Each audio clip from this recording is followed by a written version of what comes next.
ओम नमो नारायणाय स्वामी जी, सुप्रभातम। नमो नारायणाय। हरिओम स्वामी जी। सुप्रभातम। लीलावती बड़ेकर सुप्रभातम। सुप्रभातम। ओम नमो नारायणाय। ओम नमो नारायणाय।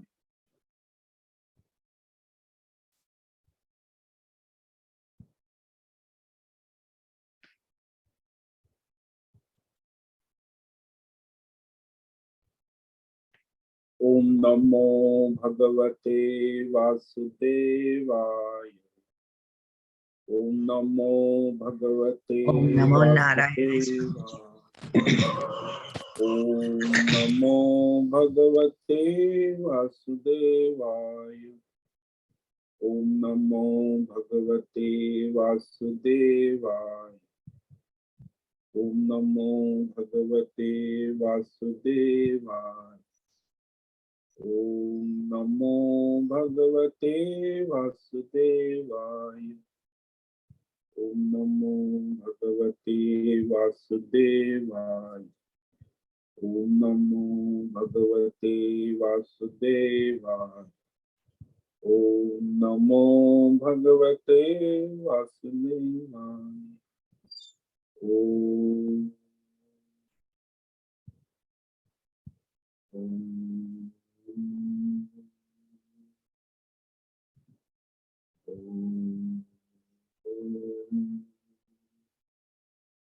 ओम श्री परमात्मने नमो नमः। ओम गं गणपतये नमो नमः। ओम सं सरस्वती नमो नमः। ओम गुं गुरुभ्यो नमो नमः। ओम सहनाववतु सहनौ भुनक्तु सह वीर्यं करवावहै तेजस्विनावधीतमस्तु मा विद्विषावहै। ओम शांति शांति शांति। सदाशिवसमारंभां शंकराचार्य मध्यमम् अस्मदाचार्यपर्यन्तां वन्दे गुरुपरम्परा। वन्दे गुरुपरम्परा। ओम पार्थाय प्रतिबोधितां भगवतां नारायणेन स्वयं व्यासेन ग्रथितां पुराणं मध्ये महाभारत अद्वैतामृतवर्षिणीं भगवतीम् अष्टादशाध्यायिनीम् अमृतवां सन्दधामि भगवद्गीते भवद्वेषि वसुदेवसुतं देवं कंसचाणूरमर्दनं देवकी परमानन्दं कृष्णं वन्दे जगद्गुरुं। कृष्णं वन्दे जगद्गुरुं। नमस्ते परमं ब्रह्म सच्चिदानन्दरूपा निर्गुणाय नमस्तुभ्यं ओंकाराय नमो नमः। ओंकाराय नमो। सर्वे दुर्गाणि तरन्तु सर्वे भद्राणि पश्यन्तु सर्वे सद्बुद्धिमाप्नोतु सर्वे सर्वत्र नन्दतु। ओम तत्सत्। ओम ओम ओम। आप सभी ऑनलाइन नेटवर्क पर उपस्थित भगवद गीता श्रवण साधकों को आज प्रातः का अभिवादन अभिनंदन अभिवंदन। हरि ओम हरि ओम हरि ओम।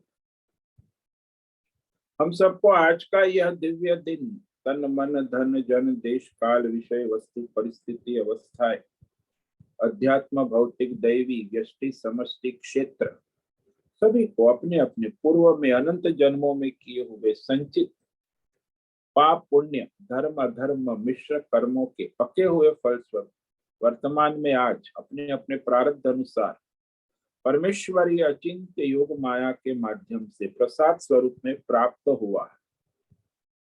अतः आज का यह दिव्य दिन परमार्थ हेतु निष्काम सेवा यज्ञ देव यज्ञ ऋषि यज्ञ पितृ यज्ञ मानव यज्ञ भूत प्राणी यज्ञ सात्विक दान शारीरिक वाचिक मानसिक तप निष्काम कर्म योग ध्यान योग भक्ति योग ज्ञान योग साधना स्वाध्याय वेद शास्त्रों का अध्ययन अध्यापन उपासना आराधना के लिए समर्पित करे और कराए। अत्यंत दुर्लभ मनुष्य जीवन को परमार्थ हेतु सार्थक करे और कराए। आज विक्रम संवत 2080 अधिक मास श्रावण पुरुषोत्तम मास कृष्ण पक्ष की सप्तमी तिथि है, कल सुबह 4:23 तक। उसके बाद अष्टमी लग जाती है। आज है अश्विनी नक्षत्र, ये भी रात्रि 1:15 तक। उसके बाद भरणी नक्षत्र लगता है। आज है मंगलवार और यहाँ वर्षा ऋतु चल रही है, लगातार वर्षा हो रही। गंगा जी का प्रवाह भी तेज है। वायु की गति 5-10 किलोमीटर प्रति घंटा चल रही है। ईस्वी सन 2023 8 अगस्त 2023 सुबह के 7 बजने वाले। कलयुग का प्रथम चरण 5248वां वर्ष 7वां व्यवस्थित मनवंतर श्वेत वराह कल ब्रह्मा जी का 26वां दिन और 51वां वर्ष अभी चल रहा है। तो ऐसे अनंत कोटि ब्रह्मा और ब्रह्मांडीय परमेश्वरी अचिंत्य योग माया में हमारा यह एक ब्रह्मांड, इस ब्रह्मांड में ये पृथ्वी लोक में समुद्र के ऊपर जम्बू द्वीप में विश्व का एकमात्र वैदिक राष्ट्र भारत में उत्तर हिमालय प्रांत में उत्तराखंड राज्य टिहरी जिले में हिमालयन शिवालिक पर्वतमाला के अंतर्गत मणिकुट पर्वत के ऊपर नीलकंठ महादेव के सामने ऋषिकेश नगरी में मुनिकिरेती प्रांत में शीशमजाड़ी में अवधूत बाड़ा आश्रम में सी ब्लॉक के पहले माले से 5 नंबर कमरे से गंगा किनारे से हम स्वामी उत्तमानंद सरस्वती भगवद गीता के आचार्य शिष्य स्वामी चिन्मयानंद सरस्वती महाराज चिन्मय मिशन कैवल्याद्वैत वेद व्यास भगवत पाद शंकराचार्य की श्रृंगेरी संन्यास परंपरा से शिक्षित दीक्षित सनातन वैदिक भारतीय हिंदू धर्म अनुसार संपूर्ण भगवद गीता ज्ञान यज्ञ ऑनलाइन चैतन्यमय जीवंत लाइव प्रसारण के अंतर्गत व्याख्यान माला में अध्याय 2 सांख्य योग के श्लोक नंबर 23 पर संस्कृत एवं हिंदी में व्याख्यान करेंगे। दिव्य पवित्र सरल व्यावहारिक सटीक पूर्ण वर्ण अक्षर पद वाक्य पंक्ति श्लोक अध्यायों की संगति संधि अन्वय शब्दार्थ वाक्यार्थ भावार्थ रहस्यार्थ के यथार्थ तात्पर्य सहित वैदिक शास्त्र वेदव्यास साहित्य शंकर भाष्य एवं परंपरागत सन्यासी आचार्यों की टीका टिप्पणी सहित आज का यह व्याख्यान करेंगे। कृपया आप सभी श्रद्धा भक्ति ध्यान से परिपूर्ण होकर के यह दिव्य श्रवण साधना करें, कुछ ग्रहण करें, कुछ धारण करें, कुछ अपने जीवन में चरितार्थ करे और उसमें निरंतरता लाए। अपनी अपनी आध्यात्मिक भौतिक दैवी अशांति द्वंद्व मोह विक्षेप और धार्मिक अशास्त्रीय भ्रम भ्रांतियों से रहित होकर के शरीर इंद्रिय प्राण मन वचन कर्म से एक रूप एकाग्र होकर शुद्ध सात्विक सूक्ष्म भगवत विवेक बुद्धि करे, वेद शास्त्र आचार्य परंपरा अनुसार विवेक करे। पुनः पुनः इस व्याख्यान का श्रवण करे, मनन करे, चिंतन करे, चर्चा विचारणा करे, प्रचार प्रसार करे, लिंक भेजे, ग्रुप में शेयर करे, अपना और सबका परम कल्याण करे और कराए। ओम तत्सत। ओम ओम ओम।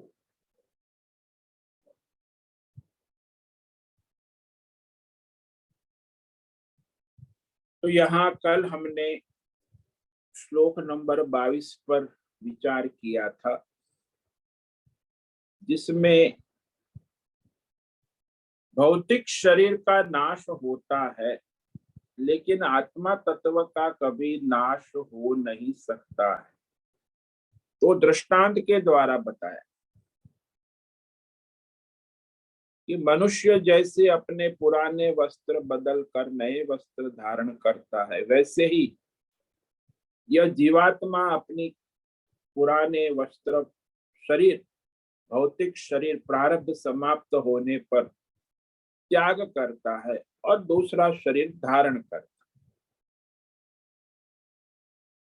वासांसि जीर्णानि यथा विहाय नवानि गृह्णाति नरोपराणि तथा शरीराणि विहाय जीर्णानि अन्यानि संयाति नवानि देहि। जैसे मनुष्य जीर्ण वस्त्र, पुराने वस्त्रों को त्याग कर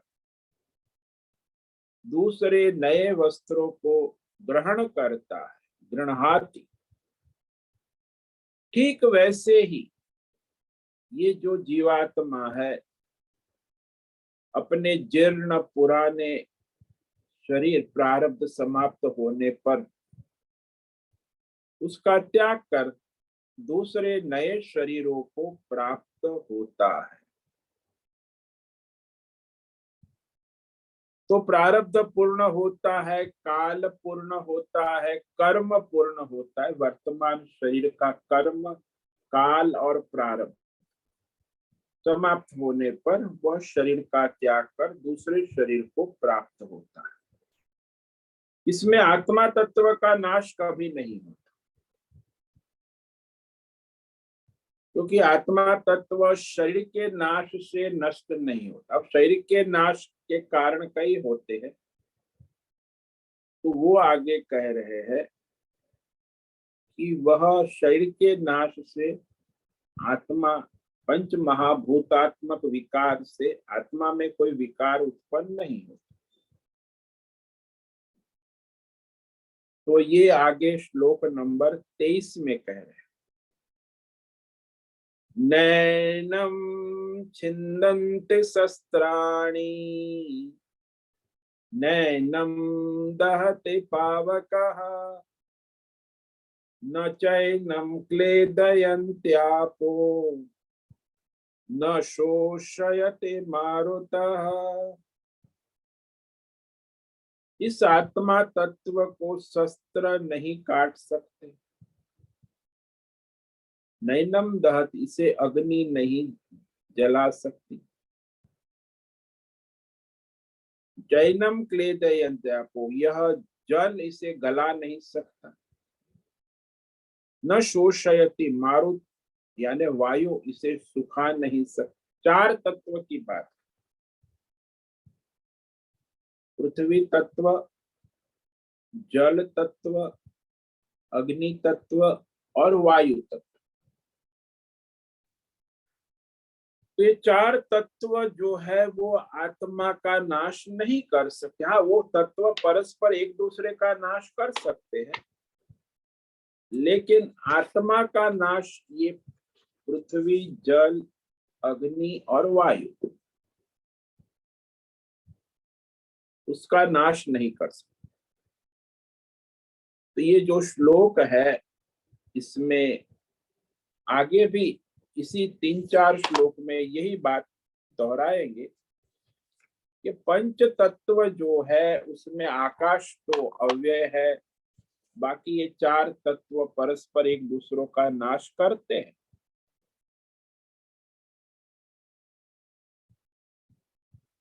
लेकिन जिसने ये समझ लिया कि ये आत्मा अविनाशी है, नित्य है, शाश्वत,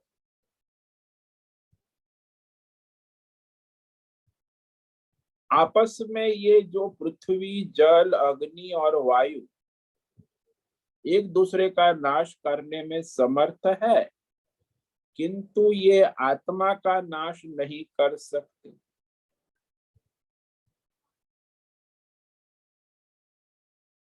और ये पृथ्वी जो है उसमें भी उत्पत्ति, स्थिति, लय।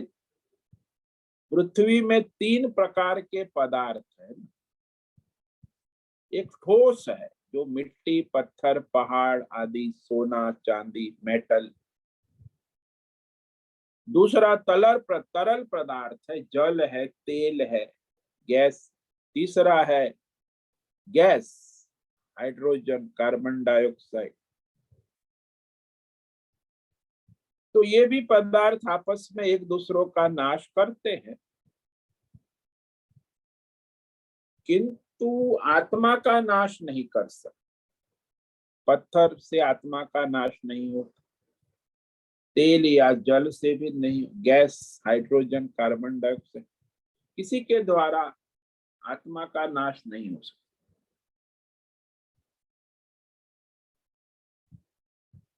तो यहाँ शस्त्र की बात करें, शस्त्र कोई भी है वो शरीर को काट सकता है लेकिन आत्मा को नहीं काट सकता।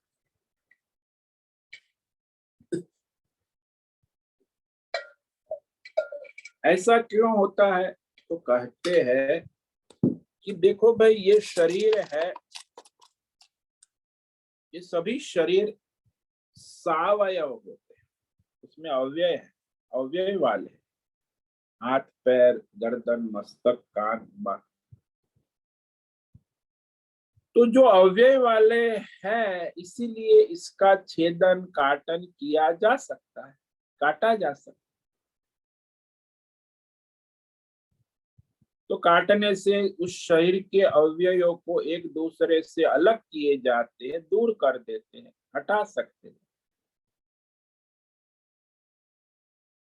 जैसे आप सब्जी ले आए, सब्जी लाते हैं, तो सब्जी जो है वो भी उसमें अव्यय है। अब भिंडी ले आए तो भिंडी जो है पहले तो पूरी साव, और फिर उसे सब्जी बनानी है तो भिंडी को काटते हैं चाकू से। भिंडी पूरी है लेकिन उसे काटा तो वह सब्जी बनने गई, पूरी नहीं रही, कट गई। तो संसार में कोई भी सावयव पदार्थ को काटा जा सकता है और जोड़ा जा भी सकता है, परंतु शरीर धारण किए हुए जो आत्मा इसके साथ है वह निरवयव है।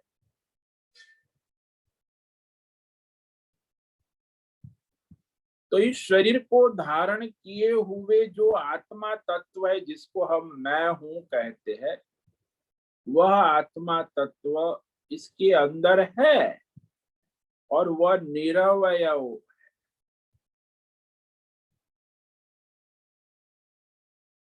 इसीलिए शरीर में विकार होने पर, शरीर के अंग उपांग को काटने पर भी इसमें कोई परिवर्तन नहीं आता है। वह निरवयव तत्व जो है वह आत्मा है।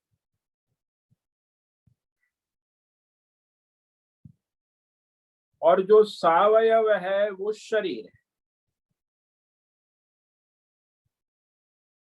तो वह निरवयव आत्मा तत्व सावयव शरीर में रहता है। सावयव उसका वास्तविक रूप नहीं है। इसीलिए ये जो श्लोक है, इसको पढ़कर हमारे जो क्रांतिकारी आजादी की लड़ाई लड़ने वाले थे, वो हंसते हुए फांसी पर चढ़ जाते कि भाई आत्मा तो मरती नहीं, हम देश के लिए अपनी प्राण की आहुति दे देते।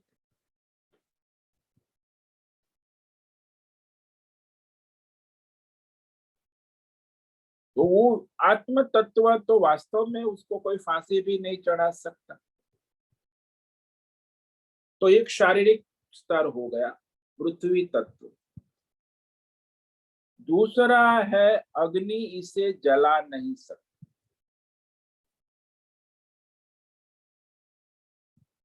अग्नि होती है वह जलाती है, मतलब उस विषय वस्तु में परिणाम को लाती है।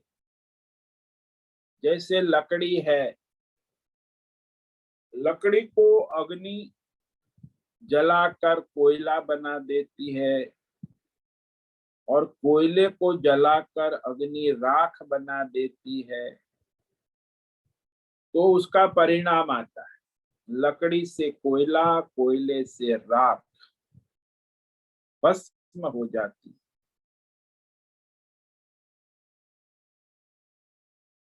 लेकिन ऐसा शरीर जो है उसमें ऐसा नहीं होता। शरीर में विकार है, परमात्मा जो आत्म तत्व है वो रहने वाला तो आत्मा में कोई परिणामी नहीं है, अपरिणामी है। अग्नि तत्व लकड़ी को तीन परिवर्तन लाता है, लेकिन आत्मा में कोई परिवर्तन परिणाम नहीं होता, अपरिणामी।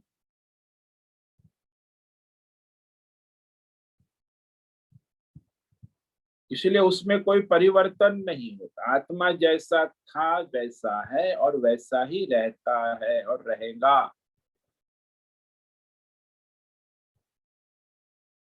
अब ये भौतिक शरीर को जो मनुष्य अपना स्वरूप समझते हैं,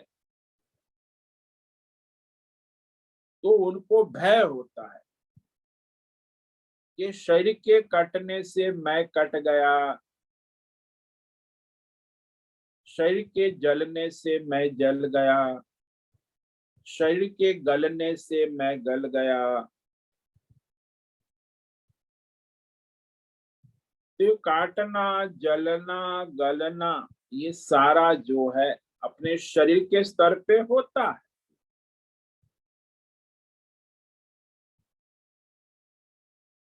परंतु वास्तविक आत्मा में नहीं। शरीर में रहने मात्र के कारण ऐसे मनुष्य को अनुभव होते, लेकिन वो अज्ञान से अपने को केवल शरीर ही जानता है, मानता है, अनुभव करता है। उसे अपने आत्मा तत्व स्वरूप का विवेक नहीं है, क्योंकि शरीर को ही अपना आत्म स्वरूप समझ लेता है अज्ञान के कारण। इसीलिए उसे शरीर के विकार से वो भयभीत हो जाता है, व्याकुल हो जाता है कि शरीर के कटने से, जलने से, गलने से मैं कट रहा हूं, मैं जल रहा हूं, मैं गल रहा हूं, ऐसा उसे भ्रम हो।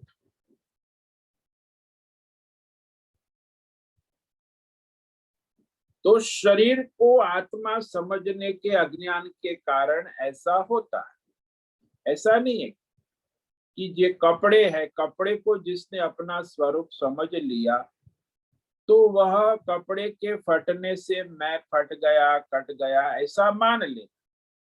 ऐसे ही जिसने शरीर को, भौतिक पंच महाभूतात्मक शरीर को अपनी आत्मा समझ लिया है, जिसने विवेक नहीं किया, वह शरीर के कटने, जलने, गलने से परेशान हो जाए। कहता भी है जल गया, गल गया, कट गया। ऐसा समाज में भी लोग मानते हैं, मनुष्य भी मानता है, सब मानते। वास्तव में ये अज्ञान और अविवेक से भ्रम चला आ रहा है और वो चलता रहता है जब तक विवेक ना हो, आत्मा का ज्ञान ना हो। लेकिन यहाँ जो भीष्म द्रोण है वो कोई ऐसे शरीर को आत्मा मानने वाले अज्ञानी नहीं। भीष्म द्रोण तो ज्ञानी है, आत्मज्ञानी है। उनको अपने भौतिक शरीर में आत्म बुद्धि, जीव बुद्धि नहीं है। ये कैसे पता चलता है? बोले जब महाभारत युद्ध प्रारंभ होने लगा था, तब युधिष्ठिर ने एक दिन प्रारंभ के पहले अपने सारे अस्त्र शस्त्र रखकर, जूते खोलकर, नंगे पैर कौरव सेना की तरफ जाने लगे, उनकी छावनी की ओर। कौरव, भीम ने कहा भगवान भगवान, कृष्ण भगवान से, अरे ये युधिष्ठिर तो फिर जा रहे हैं कौरव छावनी की ओर, समझौता कर लेंगे कौरवों के साथ। भगवान ने कहा कि युधिष्ठिर अभी धर्म में स्थित है, धर्म से कभी पतित होने वाले नहीं। ये धर्मात्मा जो भी करेगा वो धर्म ही करेगा, धर्म के सिवा वो कुछ कर ही नहीं सकता है, क्योंकि वो धर्मराज। भगवान को भी पूरा विश्वास है। तो इसमें ये जो भी करेंगे उसमें कोई अधर्म गड़बड़ी की संभावना नहीं है। फिर भी भगवान ने कहा भीम तुम उनके पीछे जाओ, तुम भी। तो भीम गया पीछे। तो भीम युधिष्ठिर के पीछे चल रहा है। युधिष्ठिर वहां कौरवों की छावनी में सेनापति की छावनी की ओर गए। भीम को लगा कि कोई मारपीट हो जाए तो मैं भैया की सुरक्षा करूंगा। तो युधिष्ठिर चलते चलते कौरव छावनी में सीधे सेना अध्यक्ष सेनापति कौरव सेनापति भीष्म की छावनी में चले। तो भीष्म वहां बैठे थे अपनी छावनी में। युधिष्ठिर ने भीष्म पितामह को नमस्कार किया। भीष्म ने आशीर्वाद दिया, विजयी भव, आयुष्यमान भव, तुम्हारा विजय हो, तुम्हें जय प्राप्त, विजयी भव। तो युधिष्ठिर धर्मराज है, वो भीष्म पितामह से पूछते हैं कि महाराज ये हम युद्ध लड़ने जा रहे हैं, महाभारत युद्ध, इसमें कोई अधर्म काम तो नहीं कर रहे हैं? उसको कोई संशय आ गया कि ये हम अधर्म कार्य तो नहीं कर रहे हैं। विष्णु ने कहा अरे तात तुम जो है वो धर्म कार्य ही कर रहे हो, इसमें कोई अधर्म नाम की चीज नहीं है।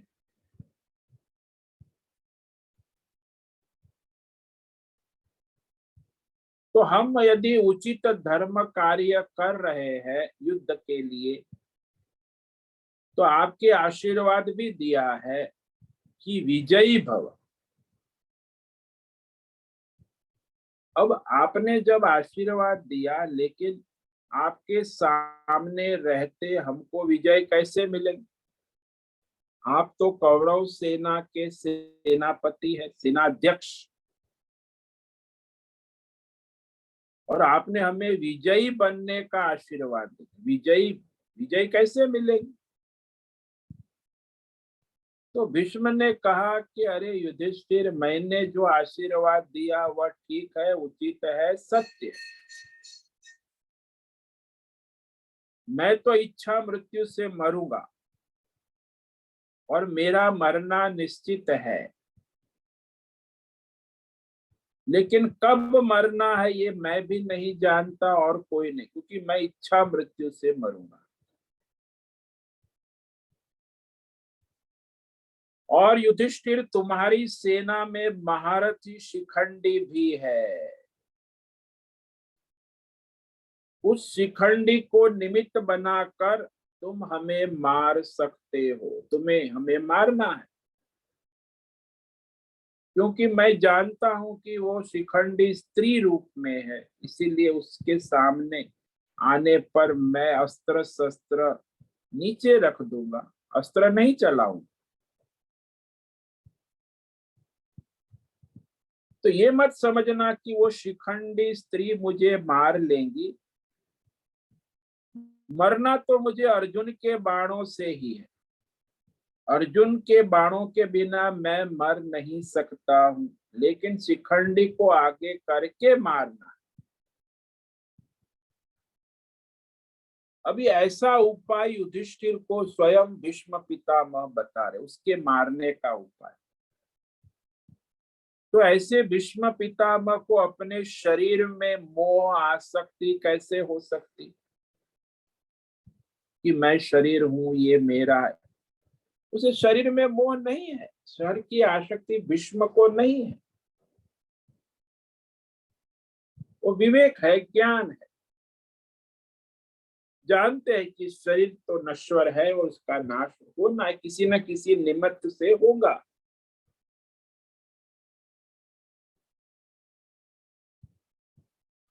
नैनम छिंदन्ति शस्त्राणि। भाई शरीर को तो शस्त्र मार काट सकते हैं, नाश कर सकते हैं पंचमा, लेकिन आत्मा को नहीं मार सकते, नहीं काट सकते। भीष्म भी जानते हैं, ज्ञानी है, कि शरीर का नाश तो होना ही है, इसे तो कोई रोक नहीं सकता। इस युद्ध में शरीर का नाश निश्चित है, इसीलिए युधिष्ठिर तुम निश्चिंत हो जाओ, तुम्हें चिंता नहीं करनी है, भय नहीं है, तुम्हारा विजय निश्चित है और इस युद्ध में मेरी मृत्यु भी निश्चित है। भीष्म पितामह है युधिष्ठिर। तो फिर नमस्कार करके वंदन करके भीष्म पितामह के पास से युधिष्ठिर फिर चल पड़ा, द्रोणाचार्य की छावनी में गया, अपने आचार्य को दंडवत प्रणाम किया, पास जाकर पूछा कि हे आचार्य, क्या हम लोग कोई अधर्म कार्य तो नहीं करने जा रहे? ये युद्ध प्रारंभ हो रहा है, महाभारत युद्ध। तो आचार्य ने भी कहा कि तुम कोई अधर्म कार्य नहीं कर रहे हो, तुम ही विजयी होंगे, तुम विजयी होंगे। युधिष्ठिर ने पूछा कि जब तक आप कौरव सेना में उपस्थित है तो हमारा विजय कैसे हो सकता है?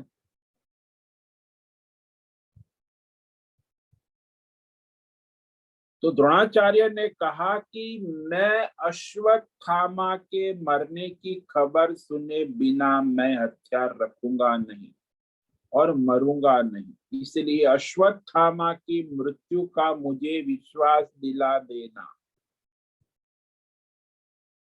उसको मारने का निमित्त धृष्टद्युम्न था, परंतु वह कारण बन गया जब द्रोण ने हथियार रखने का कारण बताया, तो उन्होंने भी अपनी मृत्यु का कारण बताया। उनको भी देह में कोई आसक्ति नहीं, आचार्य है, कहते ये देह तो नश्वर है, नष्ट होना, ये किसी न किसी निमित्त पे इसका नाश होगा, देह मरने वाला। मरने का कारण भी जानते, क्योंकि विद्वान है, आचार्य है, अपने देह के नाश का कारण भी अच्छी तरह जानते। तो उसे अपने शरीर को आत्मा समझने का अविवेक हो नहीं सकता, वो अपने शरीर को नश्वर जानते हैं, समझते, इसीलिए आत्मा का स्वरूप क्या है वो भी जानते हैं और शरीर का स्वरूप क्या है, नश्वर है, तो व्यवहार में क्या करना है ये भी जानते कि परमार्थ और व्यवहार का विवेक करते हुए विचार पूर्वक निर्णय करते रहने पर भी अपने परमात्मा स्वरूप को कभी भूलते नहीं है। इसीलिए परमार्थ विवेक और व्यवहार शरीर का जो है वो, उसमें विवेक होना आवश्यक। दो प्रकार के विवेक आवश्यक, एक व्यावहारिक विवेक और एक पारमार्थिक विवेक।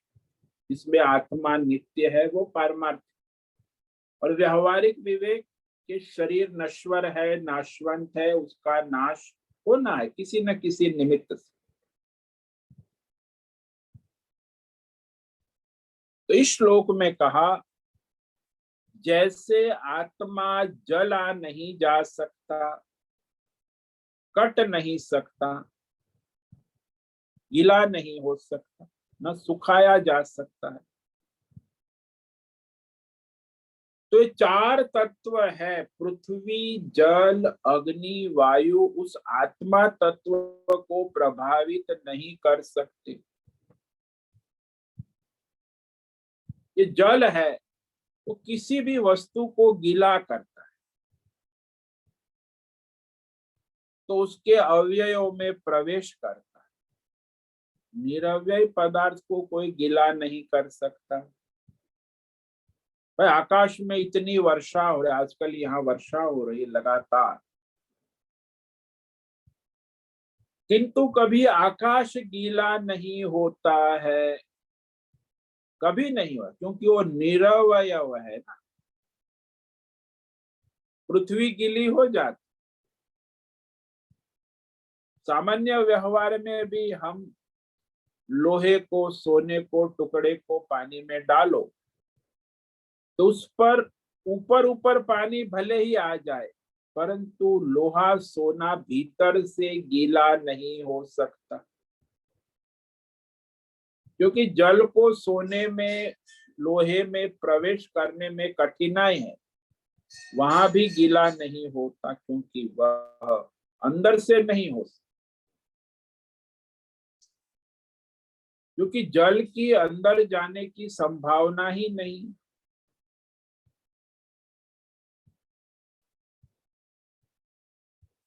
निरव्यय पदार्थ के अंदर तो जाने की संभावना ही नहीं। कोई भी विषय ले लो, किसी भी विषय को नष्ट करने में साधन है। चार तत्व है, पृथ्वी, जल, अग्नि और वायु। किसी भी विषय को संसार में नष्ट कर सकते हैं।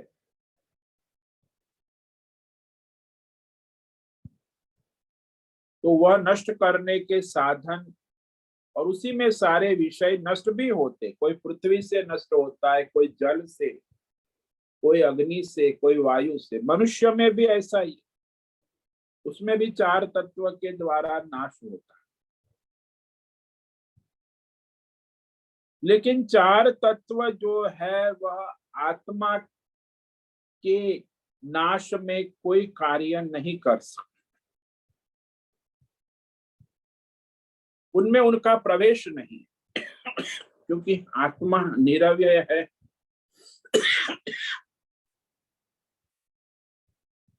तो पृथ्वी तत्व, अग्नि तत्व, वायु तत्व, जल तत्व इस आत्मा का नाश नहीं कर सकते। वायु इसे सुखा नहीं सकती। वैसे तो वायु किसी भी भौतिक विषय में प्रविष्ट होकर स्निग्ध पदार्थ को खींच लेती, सुखा देती है वायु। बरसात के मौसम में भी दरवाजे, खिड़की खुल जाते हैं, उसमें जल तत्व का प्रवेश हो जाता है। जेठ, वैशाख, गर्मी की मौसम में फिर वो सिकुड़ जाते हैं, जल तत्व सूख जाते। तो दरवाजे, खिड़की भी बरसात के मौसम में कड़क हो जाते और फिर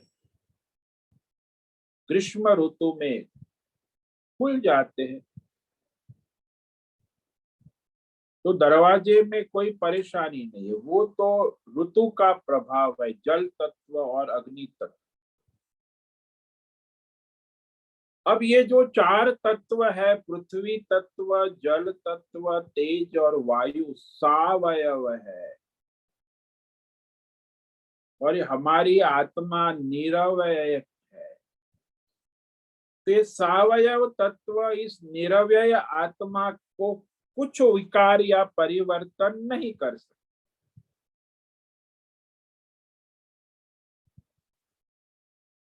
और हमारे संसार में और एक तत्व जिसको आकाश कहते हैं, वो भी प्रसिद्ध निरव्यय तत्व है ना, निरव्यय आकाश। तो उसमें भी कोई विकार नहीं आता, सब में आकाश रहता है। पृथ्वी, अग्नि, जल, वायु, चारों तत्व, उसमें रहने वाले आकाश में कोई विकार नहीं आता है, वो भी निर्विकार है। वैसे ही आत्मा भी निरव्यय है, इसीलिए इस शरीर के अंदर सारे विकार आने पर भी आत्मा में कोई विकार नहीं आ सकता है। क्यों? क्योंकि आत्मा निरव्यय तत्व है ना।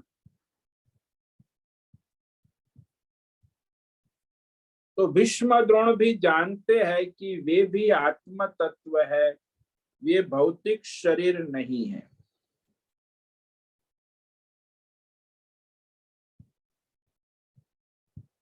तो ऐसे आत्म तत्व जो है वह इस शरीर में रहता है, अंदर रहते हुए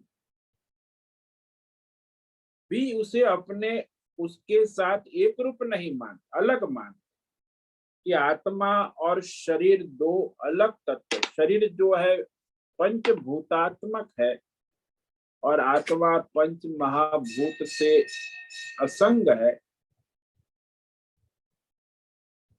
उसमें कोई मिलावट नहीं। आत्मा पंच महाभूतों के द्वारा प्रभावित नहीं होता है। तो भगवान अर्जुन से यही कह रहे हैं कि तुम जो भीष्म द्रोण के बारे में चिंता कर रहे हो वह चिंता तुम्हारी व्यर्थ है। न आत्मा तत्व में कुछ परिवर्तन होगा, न इस अनात्मा शरीर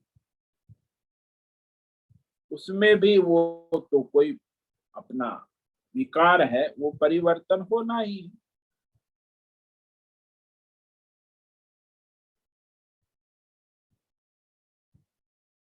तो कोई भी मनुष्य है वो शरीर का त्याग करता है तो उससे आत्मा का नाश नहीं होता, उसकी आत्मा नित्य शाश्वत ही रहती। इसीलिए अर्जुन तुम्हें युद्ध करना उचित है, व्यवहार दृष्टि से युद्ध करना, क्योंकि भगवान परमार्थिक विवेक भी बता रहे हैं और व्यावहारिक विवेक भी बता रहे हैं। ये भीष्म और द्रोण के देह छूटने से वो तो दिव्य देह को प्राप्त करेंगे। तुम्हें जिसका भय है, चिंता है, वो ना करे। युद्ध करना तुम्हारा स्वधर्म है, कर्तव्य है। व्यवहार दृष्टि से वह युद्ध करे, उसमें मृत्यु भी निश्चित है, शरीर का नाश होना है, लेकिन आत्मा का नाश नहीं होता है। किसी भी प्रकार से आत्मा का नाश करने वाली कोई वस्तु सिद्ध ही नहीं होती। तो उसका कारण बताते हैं आगे के श्लोक में कि संसार में कोई भी किसी भी टेक्नोलॉजी के द्वारा या किसी भी प्रकार से इस आत्मा तत्व का नाश करने वाला कोई है ही नहीं। तो उसका कारण बताते हैं कि आत्मा तत्व पंच महाभूतों के द्वारा नष्ट नहीं हो सकता। श्लोक नंबर 24, इसे आज पढ़ेंगे, इस पर व्याख्यान कल करेंगे। अच्छेद्योयमदाह्योऽयम् अक्लेद्यो शोष्य एव च नित्य सर्वगतस्थाणु अचलोऽयं सनातनः। अयम आत्मा अच्छेद्य, ये आत्मा तत्व अछेद्य है, उसे काटा नहीं जा सकता। अयम आत्मा अदाह्य, उसे जलाया नहीं जा सकता। अक्लेद्य, उसे गलाया नहीं जा सकता, गीला नहीं किया जा सकता। निसंदेह अशोष्य, उसे सुखा भी नहीं सकता, यानी चार तत्व के द्वारा उसका नाश नहीं हो सकता, पृथ्वी, जल, अग्नि और वायु। क्यों? यह आत्मा तत्व नित्य है, सर्वगत, सर्वव्यापी है, अचल है, सदा स्थिर रहने वाला, स्थाणु और सनातन है, सर्वकाल में विद्यमान रहता है, सब में नित्य विद्यमान, सनातन है। इसीलिए इस आत्मा तत्व का कभी कोई तत्व पृथ्वी, जल, अग्नि, वायु नाश नहीं कर सकते हैं। तो इस श्लोक पर हम कल विचार करेंगे। तो आज जिस श्लोक पर विचार किया उसे संक्षेप में कह देते हैं। नैनं छिन्दन्ति शस्त्राणि नैनं दहति पावकः न चैनं क्लेदयन्त्यापो न शोषयति मारुतः। एनम, इस आत्मा तत्व को शस्त्राणि न छिन्दन्ति, शस्त्र यानी पृथ्वी तत्व, इस आत्मा तत्व को काट नहीं सकते। कोई भी हथियार ले लो, कोई भी टेक्नोलॉजी ले लो, आधुनिक टेक्नोलॉजी, लेजर टेक्नोलॉजी, कोई भी शस्त्र, और इससे अग्नि जला नहीं सकती, पावक दहत, आप न क्लेदयन्ति, और ये जल इसे गला नहीं सकता, गीला नहीं कर सकता। मारुत, वायु इस आत्मा तत्व को सुखा नहीं सकता। तो हवा चलती है तो विषय पदार्थ, कपड़े भी सूख जाते, लेकिन आत्मा कभी सूखती नहीं, तो सुखा नहीं सकती वायु। ओम नमो नारायणाय, ओम नमो नारायणाय, ओम नमो नारायणाय, ओम नमो नारायणाय, ओम नमो नारायणाय। कायेन वाचा मनसेन्द्रियैर्वा बुद्ध्यात्मना वा प्रकृते स्वभावा करोमि यद्यत् सकलं परस्मै नारायणायेति समर्पयामि, नारायणायेति समर्पयामि। ओम सर्वे भवन्तु सुखिनः, सर्वे सन्तु निरामयाः, सर्वे भद्राणि पश्यन्तु, मा कश्चित् दुःखमाप्नुयात्, अस्तु मा सद्गमः, तमसो मा ज्योतिर्गमः, मृत्योर्मा मृतङ्गमः। ओम पूर्णमद पूर्णमिदं पूर्णात् पूर्णमुदच्यते पूर्णस्य पूर्णमादाय पूर्णमेवावशिष्यते। ओम शांति शांति शांति। शंकरं शंकराचार्यं केशवं बादरायणं सूत्र भाष्य कृतो वंदे भगवन्तौ पुनः पुनः। ईश्वरो गुरुरात्मेति मूर्ति भेद विभागि व्योमवद् व्याप्त देहाय दक्षिणामूर्तये नमो नमः। ओम गुं गुरुभ्यो नमो नमः। ओम तत्सत् ब्रह्मार्पणमस्तु। ओम ओम ओम।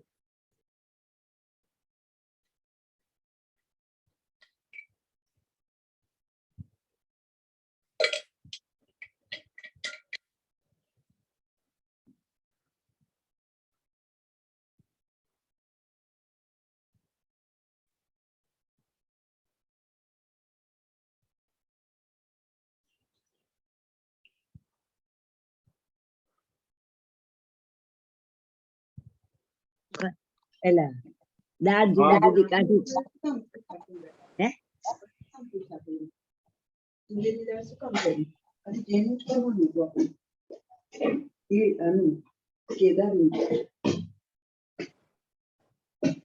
તો હજી પલાળેલી છે दिव्या बहन का बाइक चला है। दिव्या बहन નક્કી કર્યું હતું પણ પછી મેં કીધું આ બેન છે કંઈક થાય ને એકતા છે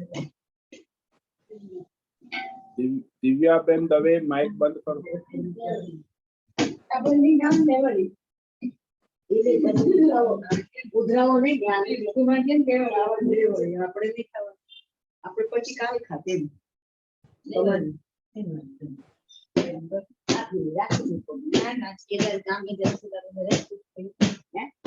दिव्या बहन, दिव्या बहन,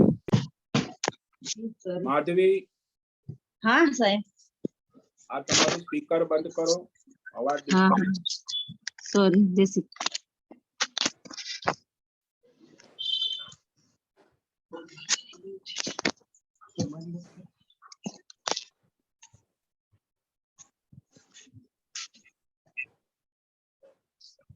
ओम नमो नारायणाय स्वामी जी।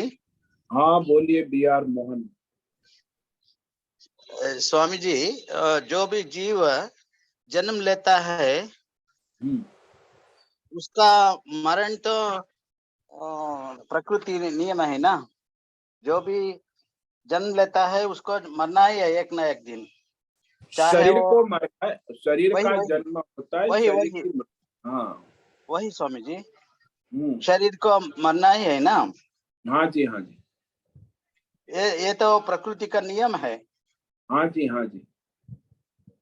फिर ये जो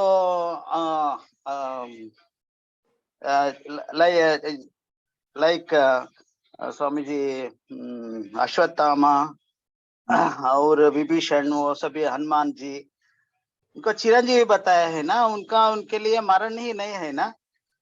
ये नहीं, कैसा? शरीर से नहीं, शरीर से नहीं, सूक्ष्म शरीर से वो चिरंजीवी है। अच्छा, भौतिक शरीर तो नष्ट हो जाएगा, भौतिक शरीर थोड़ी रहेगा। हाँ हाँ सूक्ष्म शरीर से हाँ। वो चिरंजीवी होते, सूक्ष्म अच्छा शरीर उनका। तो भौतिक शरीर तो किसी का भी हो, कृष्ण का शरीर भी भस्म हो गया, राम का शरीर भी सरयू नदी में से नील हो गया। हाँ हाँ हाँ।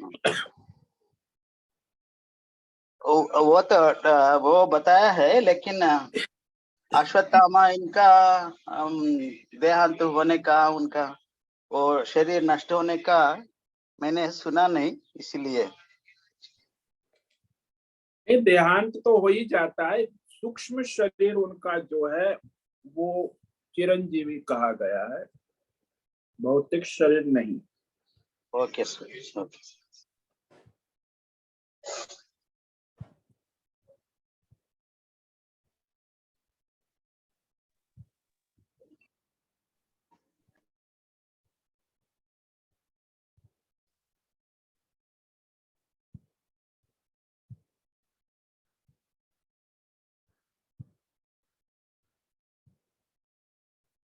किसी को कोई प्रश्न है अभी पूछ सकते हैं, प्रश्नोत्तरी का समय है।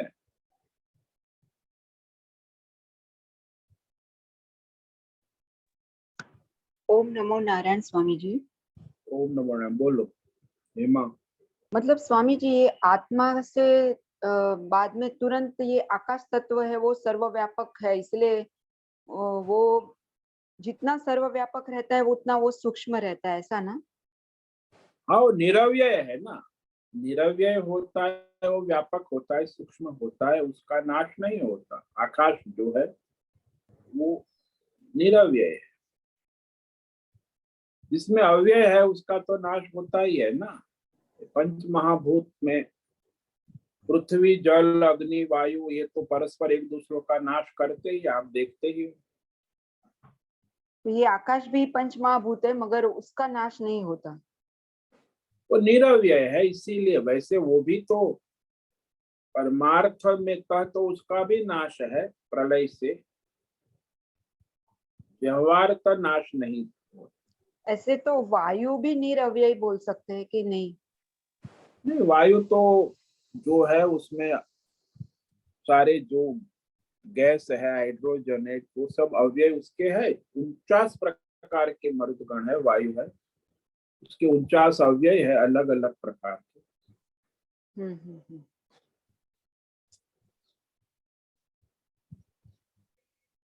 गैस है वायु में, एक अकेला वायु थोड़ी है, उसमें भी अव्यय है अलग अलग, वो परस्पर एक दूसरे का नाश करते हैं। वो गैस है, hydrogen, carbon dioxide, nitric acid, तो बहुत सारे परस्पर एक दूसरे का। तो वायु भी अव्यय है, उसमें भी तरल पदार्थ है।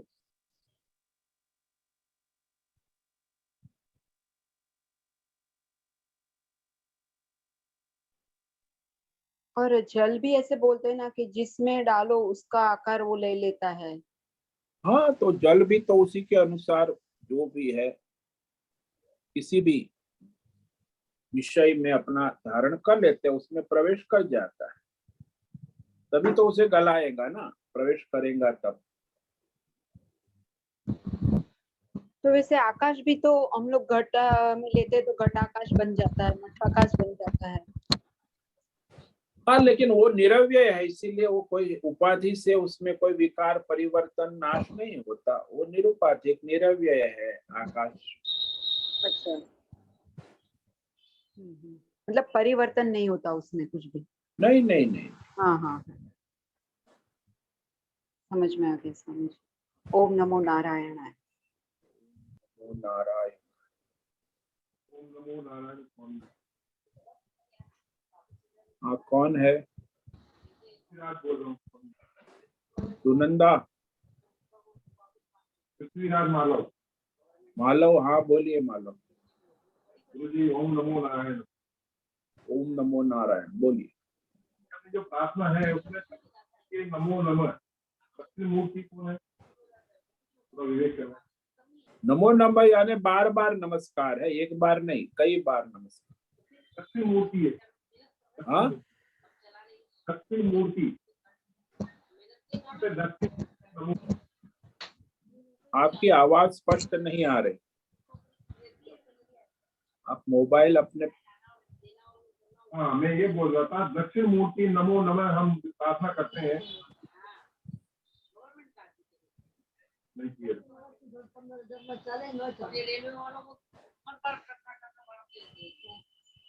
दक्षिण मूर्ति।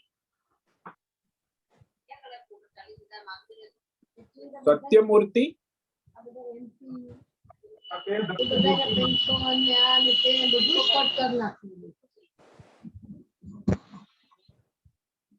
રાજ્યસભામાં ને એવા બધામાં જે બધા બની છે બધાને ટેન્શન બધું જ બંધ કરવું છે.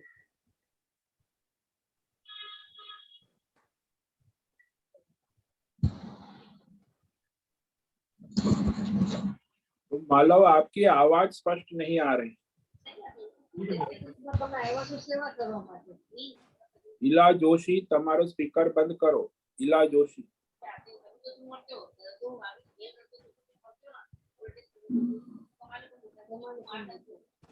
इसके बाद में भी तुम्हारे करनी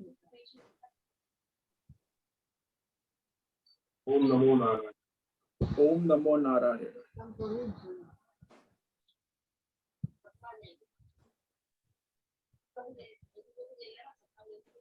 ठीक है, आज का समय पूरा हो रहा है। सभी साधकों को आज का ओम नमो नारायण। सबको ओम नमो नारायण। ओम नमो ओम नमो नारायण। ओम नमो नारायण। उससे निवेदन है आज ओम का। नमो नारायण स्वामी जी। ओम नमो नारायण स्वामी जी। ओम नमो नारायण। आज का यह दिव्य सत्संग हम यही ओम पूर्ण नमो करते नारायण हैं। जी। सभी साधकों को ओम नमो नारायण। सभी साधकों को ओम नमो नारायण। ओम नमो नारायण।